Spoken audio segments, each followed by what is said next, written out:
ስራ ጎልቶ እንዲታይ የተደረገ ፍቅር ነው። እንግዲህ አንዳንድ ሰዎች ስራቸው ጎልቶ እንዲታይ የተደረገ ፍቅር መሆኑን እንኳን አይገነዘቡትም። ይህንን ሀሳብ ያገኘነው የጠቢባን መንገድ ከተሰኘው መጽሐፍ ውስጥ ነው። ካሊል ጂብራን ነው እንግዲህ የጻፈልን።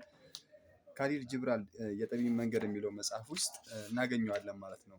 ስለዚህ ሁላችንም ምን ማድረግ አለብን የሚለውን እያንዳንዱን የጥበባት ሀሳብ በውስጡ የያዘ መጽሐፍ ነው። ከጀርባው ምን የሚል ሀሳብ እናገኛለን? እውነት እውነት እላችኋለሁ ልክ እንደ ሚዛን በሀዘናችሁ እና በደስታችሁ መካከል ተንጠልጥላችኋል ይላል። ሳታጋድሉ ሚዛናችሁን ጠብቃችሁ የምትቆዩት ባዶ በሆናችሁ ጊዜ ብቻ ነው።